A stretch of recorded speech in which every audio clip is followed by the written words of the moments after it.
Bonjour. Salut tout le monde, bon matin. Bonjour, bonjour. Bienvenue dans ma cuisine. Alors, installez-vous bien tranquillement. Salut. Bon matin tout le monde. Bonjour. Alors, comme ça, est-ce que tout le monde est bien installé? Bonjour, bonjour, ici Fanélie en direct de sa cuisine, une nouvelle semaine de recettes qui commence. Salut Sandrine, bonjour Ginette, Caroline, tout le monde est dans la place. Alors, ici, pour être sûr que je vois tout le monde comme d'habitude. Voilà. Alors, qu'est-ce qui nous arrive cette semaine? Donc, on le sait, au mois de mai, on a décidé de se promener dans l'univers des burgers et du barbecue. Donc, tout au long du mois de mai, chaque mardi, chaque jeudi, on va découvrir différents chapitres sur ce thème-là. La semaine dernière, mardi, on a vu comment réaliser ces pains burgers très facilement, en un rien de temps. Certains et certaines d'entre vous les ont refaits, puis ça fait toujours plaisir. Cette semaine, on continue d'aller dans ce sens-là et on va parler des sauces, les sauces de base. Donc, aujourd'hui, on va préparer une sauce ketchup, une sauce barbecue un peu fumée, avec différentes variantes. Puis, on va se préparer une mayonnaise. Alors, finalement, j'ai décidé de faire la mayonnaise de base, vraiment de base, pour que vous la voyez telle qu'elle. Puis, je vais vous proposer différentes variantes à la voix et différentes variantes sur les recettes. Vous savez que toutes les recettes sont disponibles en intégralité sur fanélie.com dès qu'on a terminé ce live-là. Alors, on va commencer tout de suite par notre sauce ketchup. Alors, j'ai pris mes deux, comme ça, on va pouvoir cuire en arrière parce que ketchup et barbecue sont des sauces qui vont cuire, alors qu'évidemment, la mayonnaise va se faire à froid et instantanément. Alors, pour préparer notre sauce ketchup, qu'est-ce qu'il va falloir? Il va nous falloir 80 g de concentré de tomate ou pâte de tomate. Donc, je vais mettre à l'intérieur, mais je prends garde de ne pas mettre sur le kiki de la lame. Je prends garde de mettre ça au fond du bol parce que tu sais, il n'y a quand même pas beaucoup de stock dans cette recette. Si tu fais attention ou si tu fais pas attention où tu mets les choses, tu vas mettre tout sur la lame et du coup, ça va moins cuire. Ensuite, on va venir rajouter 10 g de moutarde, mais j'ai choisi de mettre de la moutarde jaune. La moutarde jaune, c'est de la moutarde douce, type Savora en Europe ou au miel parfois, mais c'est plus quand même... tu sais, ici, c'est la moutarde à hot dog ou la moutarde baseball. Qu'est-ce qu'il y a? En fait, elle est moins piquante, elle est plus douce. Donc là, dans cette recette, c'est pas très grave. Si tu veux mettre de la moutarde de Dijon, mets de la moutarde de Dijon parce que ça ne changera pas énormément. Par contre, dans la sauce barbecue, on verra tout à l'heure, il y a beaucoup plus de moutarde jaune. Donc, c'est préférable de prendre la bonne moutarde pour retrouver le bon goût. Ensuite, on va venir ajouter 40 g de cassonade. Alors, ce qu'on recherche dans, évidemment, le ketchup, c'est la tomate, mais c'est surtout le sucre et le vinaigre. Vous êtes d'accord? C'est ça qu'on a quand on a dans le ketchup, plus différents aromates. Donc, au niveau de la tomate, on a pris la pâte de tomate ou concentré de tomate. Au niveau du sucre, j'ai choisi de mettre de la cassonade, mais vous pouvez mettre du sucre régulier si vous préférez, ou éventuellement du miel ou du sirop d'érable. Par contre, il est évident que si vous faites le choix de miel ou de sirop d'érable, ça va quand même donner un léger goût un peu différent, mais ça sera tout de même très bon. Ensuite, donc, on a parlé de vinaigre dans le ketchup. On va venir rajouter 25 g de vinaigre. N'importe quoi, 60 g de vinaigre, pardon. Moi, j'ai choisi du vinaigre de cidre, cidre de pomme, mais vous pouvez utiliser plus ou moins la sorte de vinaigre que vous voulez. Qu'est-ce que j'appelle plus ou moins? Mais pas du balsamique là-dedans, ça ne marchera pas bien. Hein? Bon, éventuellement, du vinaigre blanc, ça pourrait, éventuellement du vinaigre rouge. C'est sûr que celui de cidre, cidre de pomme, c'est quand même le préférable. Donc, on y va, on rajoute nos 60 g ici de vinaigre de cidre. Ensuite, on va venir rajouter 80 g d'eau. Tout a été prépesé pour gagner du temps, bien entendu. Mais vous avez l'intégralité des recettes. J'essaye de vous donner les poids au fur et à mesure, mais vous avez l'intégralité des recettes sur fanélie.com. Maintenant, ici, dans ma petite coupelle, qu'est-ce que j'ai? Alors, j'ai une demi-cuillère à thé d'ail en poudre, une demi-cuillère à thé de poudre d'oignon. Attention, cuillère à thé version québécoise. Ça veut dire qu'en Europe, c'est des cuillères à café, bien entendu. Pourquoi j'ai choisi d'utiliser les versions poudre? Parce que ça va aller encore plus vite. Si on ne veut pas utiliser les versions poudre d'oignon ou poudre d'ail, on peut utiliser une gousse d'ail, puis à peu près un quart d'oignon, qu'on va venir hacher ensemble 5 secondes vitesse 5 et qu'il faudra alors faire revenir légèrement avant de commencer le restant de la recette. Pour pas qu'ils soient trop crus, ce serait préférable de les faire revenir légèrement. Ensuite, on voit quelques flocons de piment. Alors, la sorte de piment de votre choix, pas trop, mais c'est nécessaire. Je sais que le ketchup, ça pique pas, mais tu sais, il y a quand même un petit... c'est ça qu'on cherche. Alors, attention, allez-y mollo, ça peut être du... piment d'Espelette éventuellement. Puis on voit un petit peu de sel également. Allez, On met ça à l'intérieur, on n'a rien oublié. Donc là, ben, c'est pas compliqué. On va venir se placer comme ceci. Puis, on va venir juste mélanger quelques secondes en vitesse 3 avant de lancer le temps de cuisson qui va être de 9 minutes à 120 degrés, sens inverse et vitesse 1. Est-ce qu'on peut doubler la recette? Oui, on peut doubler la recette de sauce ketchup et de sauce barbecue. À ce moment-là, on mettra 15 minutes. Donc, vous doublez bien tous les ingrédients absolument et le temps de cuisson sera donc de 15 minutes au lieu de 9 minutes.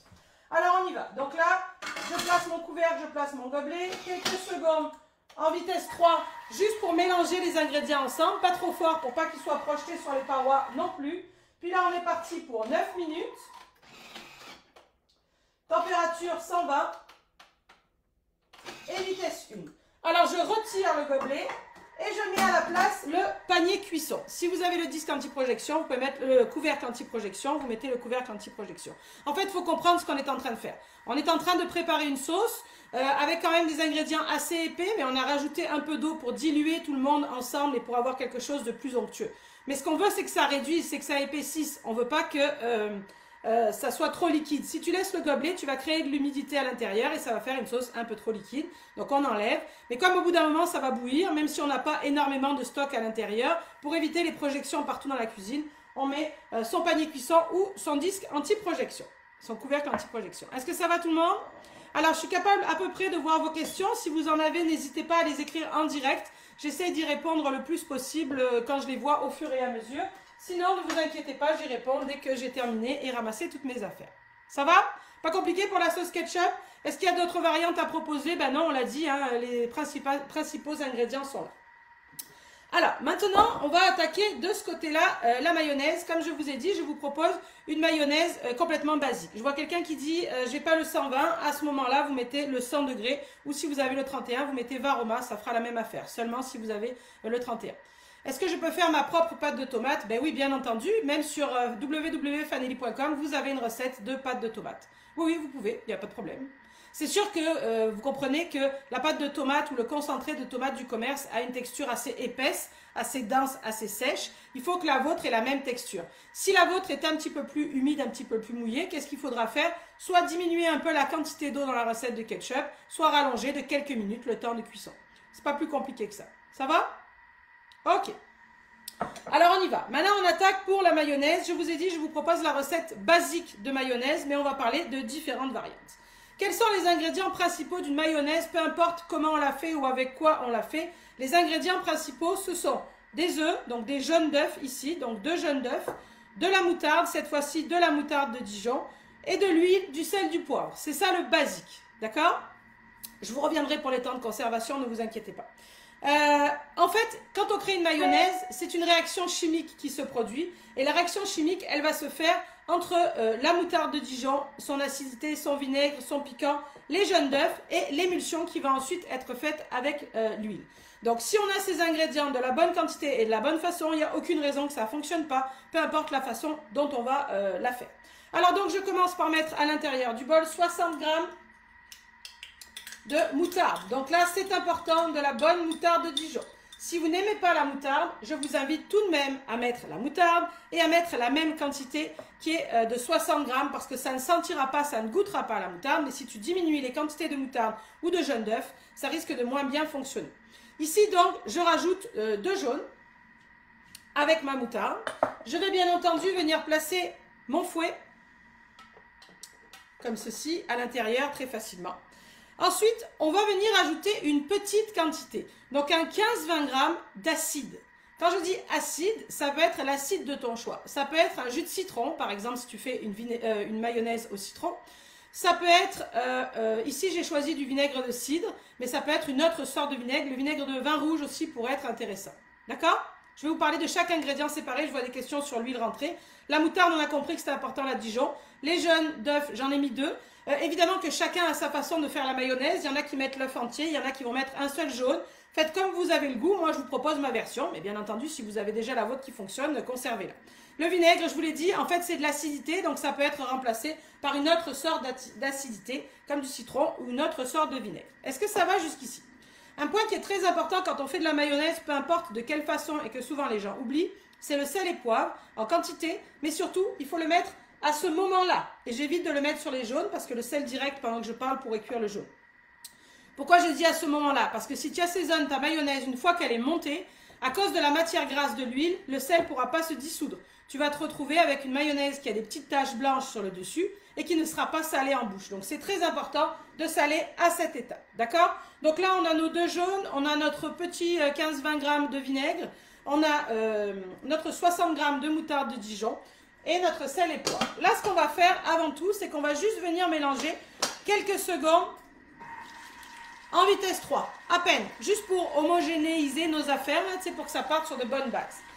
Comme ceci. Ensuite, avant de commencer la recette, j'ai pris la peine de peser. C'est important à la maison, il faut que vous pesiez avant parce que sinon vous ne pourrez plus pendant que ça tourne, ça ne fonctionnera pas bien à cause de la vitesse trop importante. Donc, j'ai pesé 200 g d'huile. Autre point très important quand on fait de la mayonnaise, c'est qu'il faut absolument utiliser de l'huile végétale neutre. Si tu veux faire une mayonnaise 100% huile d'olive, ça ne va pas fonctionner. D'abord, ça va donner un goût très amer à ta mayonnaise. Puis en plus de ça, elle va pas prendre. Elle va prendre en vinaigrette épaisse, mais elle ne prendra pas ferme en mayonnaise. C'est vraiment important. La moutarde de Dijon, les jaunes d'œufs et l'huile végétale neutre pour avoir une mayonnaise bien ferme. Alors la sorte de végétale, celle que tu veux, canola, arachide, tournesol, mais pas huile d'olive. Maintenant, si tu veux donner un léger goût d'huile d'olive à ta mayonnaise, pas de problème. Mais à la fin, une fois que la mayonnaise est complètement montée, à l'huile végétale neutre, à ce moment-là, tu peux venir rajouter un 20-30 g max d'huile d'olive. Ta mayonnaise va retomber légèrement, c'est certain. Je n'ai pas dit qu'elle va tomber complètement, mais elle sera un peu moins ferme dû à l'ajout de l'huile d'olive, mais non. J'ai vu passer en diagonale des questions concernant les huiles parfumées. Je viens d'y répondre indirectement. Si tes huiles parfumées sont à base d'huile végétale neutre, oui. Si ce sont des huiles parfumées comme olive et gourmandise que j'aime beaucoup à base d'huile d'olive, eh bien à ce moment-là, c'est seulement à la fin quelques gouttes un peu plus, là comme on l'a dit, un 15 g pour venir parfumer. D'accord? Mais on va lancer la recette de base, puis après tout simplement, je vais vous expliquer comment faire une mayonnaise parfumée par toi-même. Ça va? C'est bon pour les ingrédients? Ok. Donc là, qu'est-ce qui s'est passé? On se rappelle qu'on a les œufs, la moutarde, le sel, le poivre, un peu de vinaigre, le fouet, le gobelet, mes 200 g. Maintenant, ce que je vais faire, c'est que je vais venir programmer 1 minute en vitesse 4 avec le fouet à l'intérieur, vous vous rappelez? Puis là, regardez voir, je prends mon huile et je la verse sur le couvercle directement avec le gobelet. C'est volontaire. Vous voyez? Comme ceci. Et vous entendez que qu'est-ce qui se passe? Le fait de faire ça, vous savez que le gobelet, il n'est pas complètement hermétique, il n'est pas complètement étanche, bien entendu. Donc là, l'huile est en train de s'écouler en goutte à goutte et ma mayonnaise va pouvoir monter parfaitement bien. Donc je laisse aller un peu tout seul. Je peux éventuellement bouger légèrement le gobelet pour aider à faire descendre le restant d'huile. Mais le fait de verser dans le couvercle directement avec le gobelet en place, ça va écouler en goutte à goutte. Donc là, on peut retirer une fois que le plus gros est fait. Puis éventuellement, avec la spatule, je vais venir, comme ceci, récupérer ce qui est sur le bord pour terminer mon affaire. Vous entendez hein, que ça monte super bien et que ça s'annonce plutôt pas mal. De ce côté-là, vous ne sentez pas, mais ça sent super bon, puis ça bouillonne bien tranquillement. Alors, ici vous êtes prêts, rien de compliqué. Alors on fait attention parce que là, ton couvercle, il est beurré, hein, il est plein d'huile, bien entendu. Donc enlève-moi ça du milieu. Puis là, tada, 1 minute, méga mayonnaise. Et alors tu vas me dire, nanana, ou je sais pas quoi, elle tient pas, mais oui, elle tient très bien. Regarde, ce que je vais faire, c'est que je vais juste commencer par retirer le fouet. Et ensuite, avec la spatule, tu vas voir que tout s'est parfaitement bien passé. Une mayonnaise, c'est fait à base de jaunes d'œufs crus. Regarde-moi ça. Donc, bien entendu, on ne gardera pas ça des lustres. Alors, il y a beaucoup de discussions à ce sujet-là. Chacun a sa propre école. Moi, je sais que à base de jaunes d'œufs crus, je garde ça pas plus de 24 heures. De toute façon, oups, j'en ai mis à côté. Ça ne fait pas des quantités énormes non plus. Tu peux doubler, hein, bien entendu. Tu peux doubler ou même tripler. Hein. Tu peux te faire 1 litre de mayonnaise si tu veux. Mais comme ça ne se conserve pas très longtemps, ben, je trouve ça bien mieux de faire ta mayonnaise à la demande plutôt que d'en faire des tonnes, c'est ça. Alors, qu'est-ce que vous en pensez? Pas compliqué, non? Regarde-moi ça, j'en ai mis un peu à côté, mais si ça, c'est pas une mayonnaise qui a une texture de mayonnaise puis qui est bien parfaite, regarde-moi ça. Bon, si on veut faire des variantes, alors avez-vous des questions en diagonale où ça va bien? Si on veut faire des variantes, c'est pas compliqué. Je vais laisser mon ami sonner en arrière on va s'occuper du ketchup, puis je vais vous raconter les variantes par rapport à la mayonnaise. Ça va? Allez, on y est de ce bord-là. Je vous rappelle que de ce côté-là, on a préparé du ketchup. Donc ce que je fais, c'est que je replace mon gobelet et je vais juste venir quelques secondes mélanger le contenu en vitesse 3-4, juste pour homogénéiser mon mélange. J'attrape mon pot comme ceci. Oui, il y a une superbe consistance, elle tient super bien. Mais ça, tu ne peux pas la rater, hein. Est-ce qu'on peut diviser les quantités? Je viens de voir, oui, bien entendu, puisque ça part de 2 jaunes. Donc, je peux faire avec un jaune, 30 g de moutarde, aucun problème. Puis, 100 g d'huile. C'est important de bien penser à peser son huile avant de commencer la recette. Ici, regardez voir mon ketchup. Alors, on peut doubler hein, la recette du ketchup. Vous vous rappelez, je vous ai dit, vous mettrez alors 15 minutes. Quand je vais verser, vous allez voir la texture. Puis, c'est certain, vous voyez, hein, c'est certain qu'en refroidissant, il va épaissir légèrement. Il a une belle texture parfaite, sans ajout de quoi que ce soit à l'intérieur, je trouve. Alors, qu'est-ce que vous en pensez? Pas compliqué, non? Alors, c'est sûr que là, vous voyez, j'ai les yeux qui plissent un peu. C'est très acide à l'odeur parce que c'est chaud. En refroidissant, on va perdre ce côté acide dû à la présence de vinaigre. On l'a, mais beaucoup moins prononcé. Alors, on va mettre ça de côté, puis directement dans le même bol, on va démarrer la sauce barbecue, puis après on ira vers les questions. D'accord? Vous voulez bien? Ah oui, il y a une question moutarde à l'ancienne qui est intéressante. Faites-moi penser d'y revenir. Ici, pour la sauce barbecue, qu'est-ce que ça prend comme ingrédient? À peu près la même base. C'est-à-dire que, je fais dans le même bol, hein, on s'en fiche. C'est-à-dire qu'on va partir sur 80 g de pâte de tomate ou concentré de tomate comme tout à l'heure. La moutarde, vous vous rappelez la fameuse moutarde jaune? Là, par contre, c'est 70 g. C'est plus important dans cette recette et c'est préférable de prendre de la moutarde jaune. J'arrive pour les temps de conservation puis tout ça, ne vous inquiétez pas. Je veux lancer la sauce barbecue, puis après on aura le temps d'aller plus sur les questions, puis tout. Donc, ici on est en train de faire la sauce barbecue, je vous le rappelle. La pâte de tomate, 80 g, la moutarde jaune, 60 g, toutes les quantités sont sur fanelli.com. Ici on vient rajouter 30 g de cassonade, un peu moins que dans le ketchup, parce qu'on a moins ce côté sucré et prononcé. Ensuite, à peine un tout petit peu de vinaigre. Pourquoi il y en a beaucoup moins que tout à l'heure? Parce que j'ai ma moutarde jaune qui va quand même vinaigrer ma recette beaucoup plus que tantôt. Ici, de l'eau. Tout à l'heure, on avait 80 g. Là, c'est beaucoup moins. C'est quelque chose comme 40 g qu'on va venir verser à l'intérieur. Ça va? Ensuite, au niveau des assaisonnements, vous voyez dans ma petite coupelle juste ici, on va retrouver de l'assaisonnement à chili, une demi-cuillère à thé ou une demi-cuillère à café. Assaisonnement à chili, vous savez, hein, c'est paprika, c'est cumin, c'est déjà mélangé. Ça peut aussi s'appeler ton assaisonnement éventuellement à tacos ou ce genre de choses-là. D'accord? Ensuite, j'ai mis du sel, bien entendu, un petit peu. Puis ici, on voit du paprika fumé. En fait, on fait de la sauce barbecue. Donc, quand on fait de la sauce barbecue, on recherche un goût de fumée qu'on peut récupérer en mettant du paprika fumé. Ou éventuellement, ici au Québec, on a ce qu'on appelle de la fumée liquide. Donc ça, c'est liquide. Je vais en rajouter pour vous montrer. Normalement, je n'ai pas besoin puisque j'ai mis le paprika. Ça se compte à gouttes. C'est très, très fort au nez comme ça. Ça sent vraiment, vraiment, vraiment le fumé. Mais c'est sûr que ça va donner un goût de fumée à n'importe quelle vinaigrette ou n'importe quelle sauce. Donc, si tu as de la fumée liquide, tu mets 3-4 gouttes de fumée liquide dans cette recette. Pas nécessaire de mettre le paprika fumé. Si tu n'as pas de fumée liquide, alors tu mets une demi-cuillère à thé de paprika fumé. Ça va? Bon. J'ai oublié quelque chose. J'ai oublié l'ingrédient principal qui est... pas principal, mais qui est important dans cette recette, qui est la sauce anglaise. Donc, dans cette recette, on va avoir besoin de venir placer 20 g de sauce anglaise. C'est assez utilisé ici, surtout dans la période des barbecues. En Europe, on l'utilise plus pour seulement quand on fait des tartares de bœuf. Mais ça va donner comme un assaisonnement, un sel, ça va corser la recette. Donc là, on s'en va pour un 20 g de sauce Worcestershire ou de sauce anglaise, c'est plus facile à dire. Comme tout à l'heure, quand on fait le ketchup, on va juste venir mélanger quelques secondes en vitesse 3 pour homogénéiser notre mélange. Puis ensuite, comme tout à l'heure, on enlève le gobelet, on place le panier sur le dessus et on est parti pour environ 9 minutes comme tout à l'heure, à 120 comme tout à l'heure et vitesse 1 ou 1,5 sans gobelet. Est-ce que ça va? Je vous ai tourné le dos un moment, mais on va revenir tranquillement. Vous avez compris que je voulais mettre en cuisson. Alors, donc, on récapitule. Concernant la sauce barbecue, d'accord? Vous avez compris que c'est à peu près les mêmes ingrédients que le ketchup, mais la différence, ça va être quoi? La quantité de moutarde jaune qui va apporter une dimension différente, surtout le Worcester, et bien entendu, assaisonnement à chili et paprika fumé ou fumée liquide pour retrouver le goût fumée de la sauce barbecue. J'ai oublié de vous dire dans la précipitation, mais tout est correct. Dans la sauce barbecue, j'ai ajouté 40 g d'eau, d'accord? Bien entendu, ce 40 g d'eau peut être remplacé par exemple par du whisky.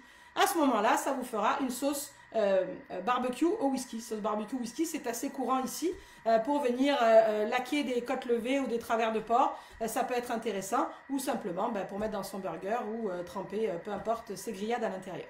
Donc le 40 g d'eau aurait pu être remplacé dans la sauce barbecue par du whisky, le whisky de votre choix. Ça va? Le sucre, de la même façon, la cassonade que j'ai mis, on aurait pu remplacer par du sirop d'érable ou du miel. Ça aurait donné une orientation différente. Tu pourrais faire une sauce barbecue, érable ou whisky.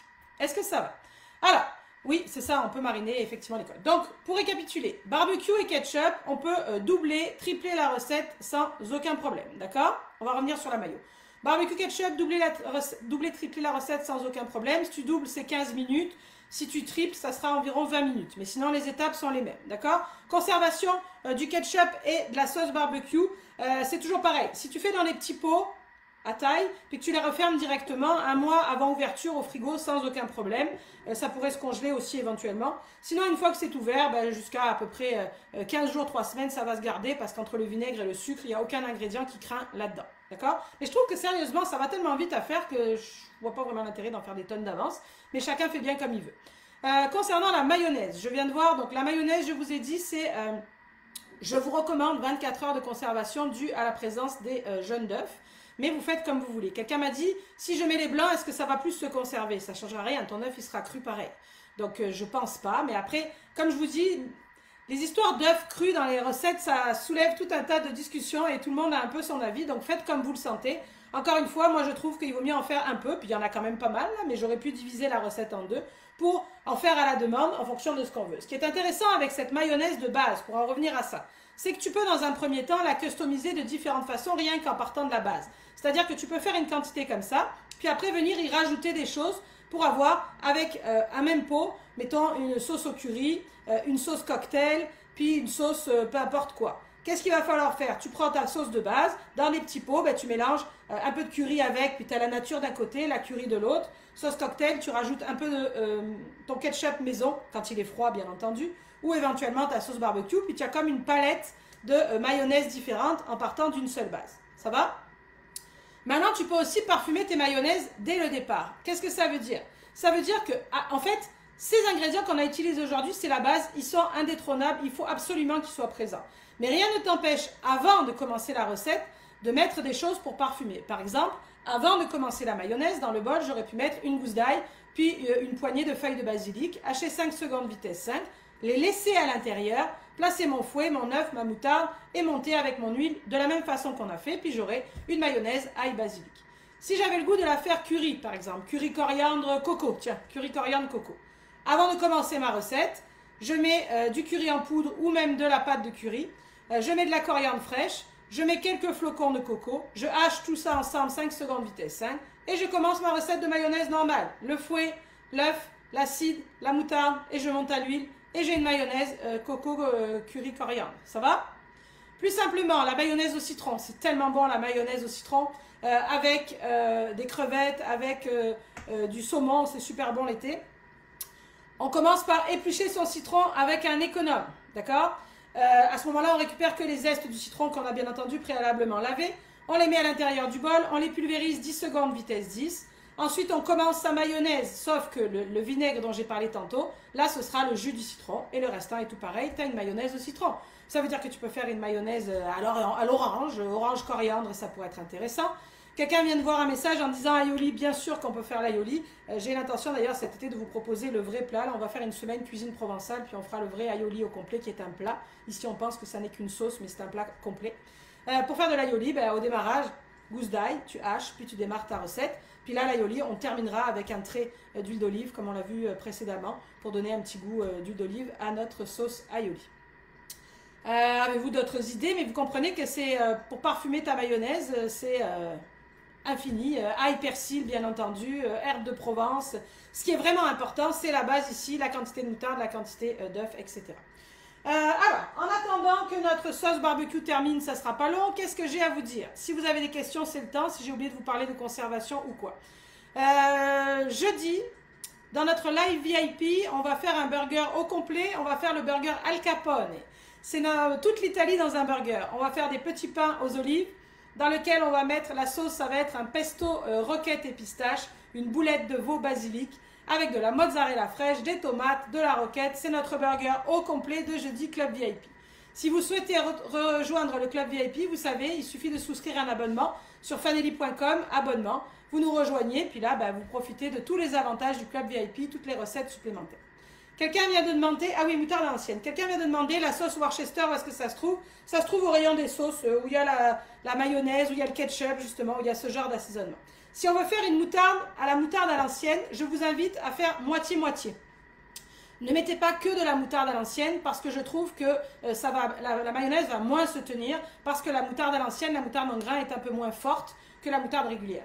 Donc dans la recette d'aujourd'hui qui demandait 60 g de moutarde de Dijon, à ce moment-là, vous mettriez 30 g de moutarde de Dijon et 30 g de moutarde à l'ancienne et vous aurez alors une mayonnaise moutarde à l'ancienne. Est-ce que ça va? Oui, sauce anglaise, c'est à l'épicerie. Hein? Oui, là, les Québécois, Worcestershire, c'est IGA, métro, n'importe où, partout. Là. Et même la fumée liquide, c'est pareil, hein? C'est à côté en fait. Elles sont souvent ensemble, à côté du tabasco, à côté de tout ce genre de choses-là. Ça va? Bon. Alors, allons voir notre sauce barbecue, qui est sur le point de sonner. Même histoire que tout à l'heure, je remets mon gobelet, je mélange en vitesse 3 quelques secondes et on va mettre en pot. Même histoire que tout à l'heure, en refroidissant, ça va épaissir. On voit déjà ici qu'on a un ketchup qui a quand même une belle texture. Allez, allons voir de quoi ça a l'air. Tout va bien? Une recette de moutarde, oui, bien entendu. Il y a déjà une recette de moutarde disponible sur fanelli.com. En plus, Caroline, il me semble que je vous ai vu, vous êtes dans le club VIP, vous avez déjà la recette. Tapez dans le moteur de recherche, dans Parcourir les recettes, il y a une recette de moutarde faite maison, ça prend rien à faire. Ici, donc, regardez-moi voir, vous apercevez, mais vous allez mieux voir quand je vais verser. Voici la sauce barbecue, qui elle aussi, au nez, là, sent beaucoup le vinaigre, c'est normal parce que c'est chaud. Mais c'est pas la même odeur que tout à l'heure avec le ketchup, évidemment, j'ai quelque chose de un peu plus fumé, un peu plus corsé. Donc, vous voyez, c'est vraiment pas compliqué de faire ça maison. Grande classe quand même de recevoir juste pour faire des burgers ou des hot dogs, mais avec tous les accompagnements faits maison, c'est plutôt pas mal classe. La semaine prochaine, ici, mardi, dans notre live du mardi, on va mettre en pratique ce qu'on a appris, c'est-à-dire qu'on va faire avec la recette de petit pain de la dernière fois, avec la recette de mayonnaise que nous avons appris cette semaine. Mardi prochain, qu'est-ce qu'on fait? Des Mac Burgers. Pas besoin de vous dire de quoi ça a l'air. Hein, on va faire le burger de l'homme aux grandes chaussures, là, du clown aux grandes chaussures. Donc la sauce traditionnelle, puis les 2 boulettes de viande, puis le pain, 3 niveaux. Sur ce, mes chers amis, je vous souhaite un joli mardi. J'espère que j'ai rien oublié de vous dire. N'hésitez pas si vous avez des questions, ça me fera plaisir d'y répondre plus tard. Salut!